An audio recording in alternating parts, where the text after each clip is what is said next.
Let me tell you, because this is the evidence that Kaguchia did not consider the sugar bill. Yeah. I spoke about industrial sugar. There is no single factory in Kenya that produces white industrial sugar. I'm not talking about table sugar. And you have spoken like somebody who did not read the bill. So the industry... No. You can't say I did not read it. I have listened to you. I have listened to you. You see. I have listened. But Trevor, you have listened to me, but I cannot also allow Sifuna to belittle. We can't also allow him to belittle our point. You see, the process in which we are producing, but I will respond. But also, you don't belittle my point. You will respond. I get it. Yeah. But as he is also making his point, we can't also allow belittling because the process in which we are producing the table sugar is a process in which we are producing the industrial sugar. Are you getting? So let him say what he's saying. I am not the one making your points little. They are little points. I am telling you, my brother, that I spoke about industrial sugar is the one that is. Trevor, let us agree on this. But let us agree on this, Trevor. We are live on show. My brother Sifuna, you can't make it a point of belittling other members of parliament. Are you getting? Are you done? It's good to also be respectful. Okay. Are you getting to each other as we debate? Are you done? Are you getting? Are you done? Because we don't come here for insults. We don't come here for insults, and we don't come here with small points. Like my brother. Fine. But you do. Let him explain. And having a big head doesn't mean that you have a big point. That's fine. Are you getting? But the point. Explain. If a point is little, everybody can see it's a little point. It's not me belittling it, Kaguchia. I spoke about industrial sugar. Do you know the distinction between white industrial sugar and sugar? That's the point I'm making. Because if you read the bill, you would not have imposed 4% on industrial sugar that is not produced anywhere in this country, that is used in industry. I would understand if you impose an importation tax on sugar, table sugar, because... But he's also ignorant. He's also ignorant of the industry that is being set up now to produce that industrial sugar. Let him finish, then I'll have one by as well, yes. Go ahead. You're displaying ignorance. That's what I'm telling you. You're displaying ignorance. You will get your opportunity. You will get your opportunity to be able to highlight my ignorance.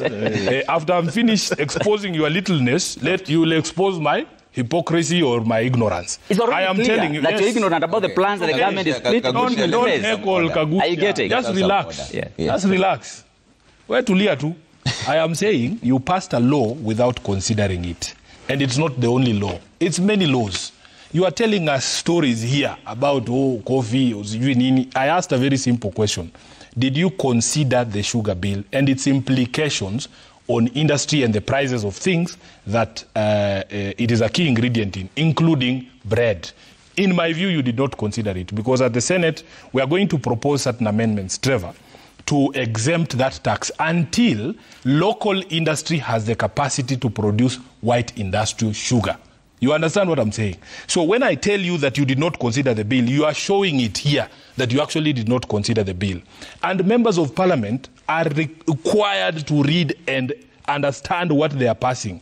In my experience in the Senate, and I've said this, most members do not want to consider bills, because consideration of bills does not happen during voting.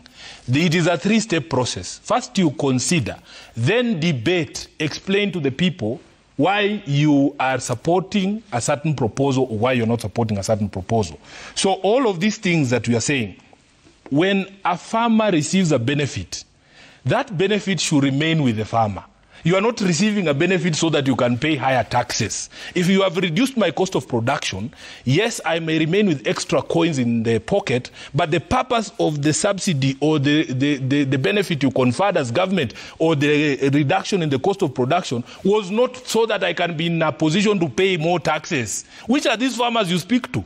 Because the farmers that I speak to would want to benefit from that subsidy by improving their lives. If somebody was cultivating an acre of land, where does the government get money to subsidize? Let me finish. Hold on. If not from taxes. If you give with the left hand and take to the right with the right hand, you have not done anything in terms of changing the lives of those farmers. You want to grow their capacity. If somebody was producing an acre of land, because they have extra money in their pockets, let them produce 2 acres. If they were renting 10 acres of land, they can be able in the next harvest season or planting season to plant 20 acres. The benefit must remain with the farmer if it is a true benefit. So there is no farmer, at least not the ones that I know, maybe the ones in Mukurweini.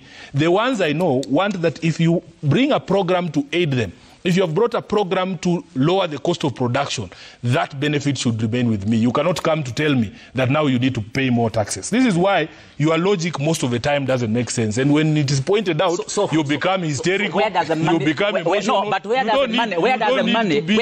the money to subsidize the farmer come from? Where does the government get money to subsidize a farmer from? That's what you should this is what I'm saying, it is honest, Trevor. No, where does the